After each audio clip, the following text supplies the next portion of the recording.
तकरीबन 2 से 3 दिन गोदी मीडिया झूम रही थी, गोदी मीडिया नाच रही थी। अपने अपने न्यूज चैनल में बैठकर इसका जबरदस्त विश्लेषण किया जा रहा था। यह दावा किया जा रहा था और यह दिखाया जा रहा था, या यूं कहा जाए, यह तमाशा किया जा रहा था कि हम जैसे पत्रकारों से टकराओगे तो तुम बच नहीं पाओगे। हां, बिल्कुल इसी अंदाज में तंज कसे जा रहे थे। जिस व्यक्ति को आज तक खान सर कहा जाता था, उस व्यक्ति को नाम के साथ फैजल खान के साथ बुलाया जा रहा था और बताया जा रहा था कि वो आदमी फरार हो चुका है, यानी फरार है, दिख ही नहीं रहा। कौन खान सर, कहां गायब, बता दिया गया, ऐलान कर दिया भाई कि कोचिंग सेंटर बंद, लग गया ताला। अब तगड़ा झटका लगा है। जो कल तलक बड़ा बड़े सपने देख रहे थे, जो ये सोच रहे थे कि भाई अब तो खान सर, इस समेत तमाम वो लोग जो बड़ी बड़ी बातें करते हैं, वो अब कम से कम उनकी अक्ल ठिकाने आएगी। अब वो कम से कम गोदी मीडिया के पत्रकारों से भिड़ने से पहले 10 बार सोचेंगे। अब उन्हें समझ में आएगा कि देखो, इसे कहते हैं मीडिया की ताकत और गोदी मीडिया की ताकत। लेकिन आज 2 बड़ी खबरें हैं।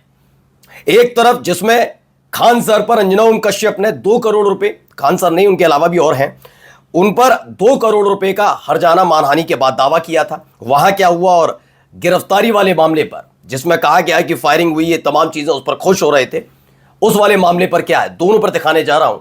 और इसको देखकर आप अंदाजा लगाइए कि ये कितने खुश होते हैं, लेकिन इनके सपने पर पानी कैसे फिर जाता है। नमस्कार, मैं हूं प्रज्वल गौतम और आप देख रहे हैं न्यूज सर्किल।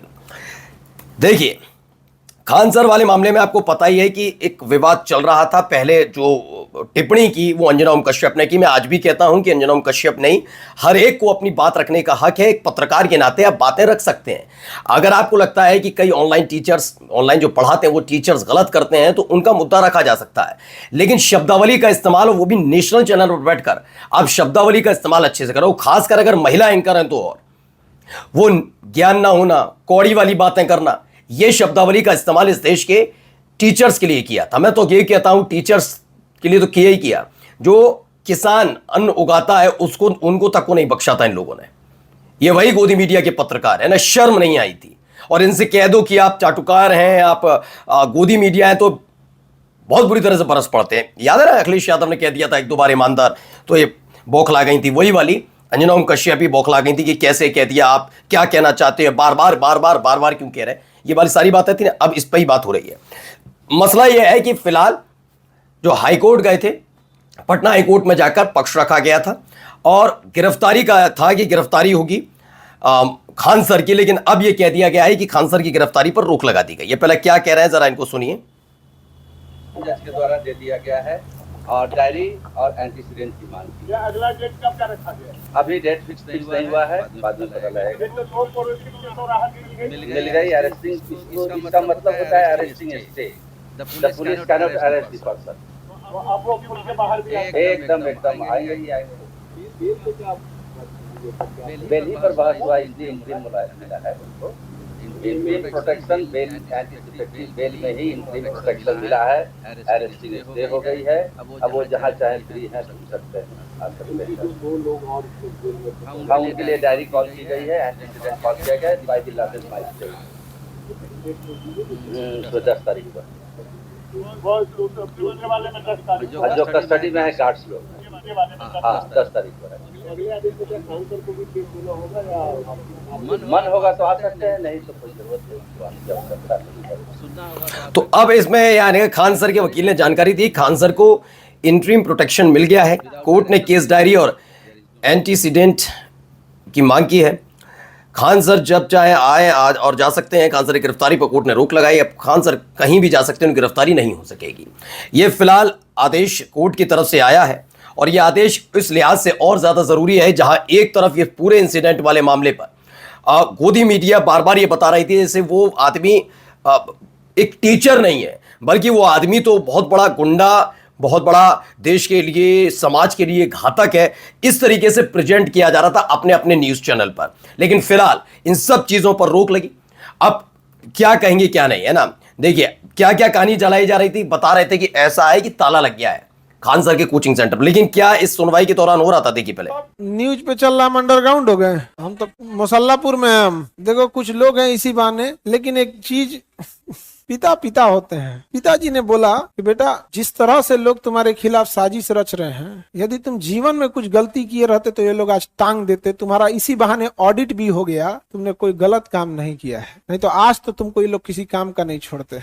अपराध बस ये है कि हमने एक मरते इंसान को बचाने के लिए हमारे गार्ड ने सेल्फ डिफेंस के लिए फायरिंग किया, उसे मरते नहीं छोड़ दिया। जैसे लोगों ने झांसी की रानी को अकेला छोड़ दिया था, जैसे भगत सिंह को फांसी पे लटकने के लिए छोड़ दिया गया था, खुदीराम बोस को मरते छोड़ दिया गया था, वैसे हमारे गार्ड ने जो एजेंसी हायर किया गया है वो एक बच्चे को मरते नहीं छोड़ा था। तो ये सारी चीजें चल रही। भारत का मीडिया खान सर के पीछे हाथ धोकर लगा है, खान सर को फरार बता रहा है, खान सर को फैजल खान लिख रहा है, जबकि खान सर अपनी कोचिंग में क्लास ले रहे हैं। खान सर ये सब बातें बता रहे हैं। और देखिए, कभी हॉस्पिटल की बात हो रही है तो कभी ये कहा जा रहा है कि हॉस्पिटल नहीं, कि खान सर का जो ये कोचिंग सेंटर है ये भी बंद, और पता नहीं क्या क्या। मैंने बस इतना कहा, मैं कुछ और बातें नहीं कहना चाहता।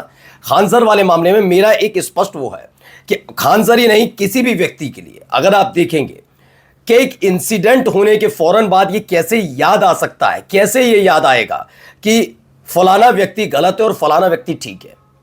तभी क्यों याद आता है कि इसके कोचिंग सेंटर में ये खामियां है और उसके कोचिंग सेंटर में ये खामियां नहीं है।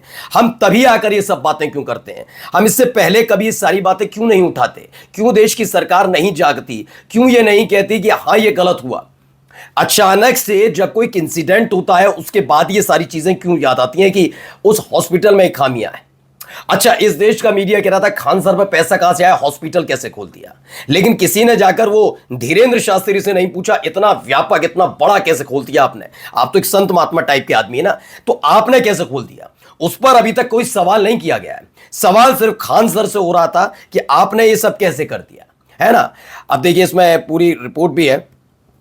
रिपोर्ट में बताया गया है, फिलहाल ये देखिए, खान सर वाले मामले, खान सर की गिरफ्तारी पर रोक है, पटना जिला कोर्ट से मिली है राहत।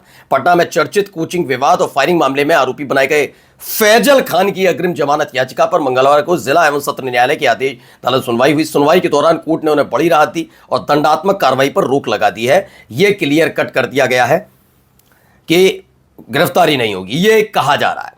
लेकिन फिलहाल इन सब के बीच दिक्कत किसे सबसे ज्यादा है? दिक्कत है उन तमाम गोदी मीडिया के पत्रकारों को जो दिन रात इस गिरफ्तारी को लेकर बहुत आश्वस्त नजर आ रहे थे कि एक बार गिरफ्तारी हो जाए मजा आ जाएगा। इसी उम्मीद के साथ बैठे थे ना, और आज हालत देखिए क्या हो गई है।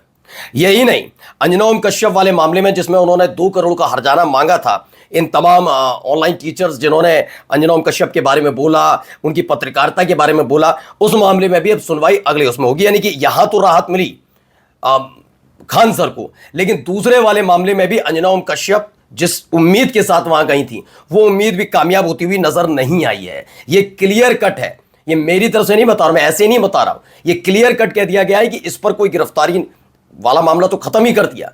दूसरे वाले मामले में भी, अंजना ओम कश्यप वाले मामले में भी अभी सुनवाई की बात चल रही है कि पहले सुनवाई होगी, अभी अगला तारीख दे दी गई है और उसके बाद देखा जाएगा क्या है, क्या सही है, क्या गलत है, उसके बाद फैसला लिया जाएगा। यानी 2 बड़ी राहत खान सर के लिए, और फिलहाल गोदी मीडिया में मातमी माहौल है, क्योंकि जो सोच कर गए थे, जो सोच कर किया गया था, जिस तरीके से खबरें चला रहे थे, वो सारी खबरें धराशायी रह गई। नमस्कार।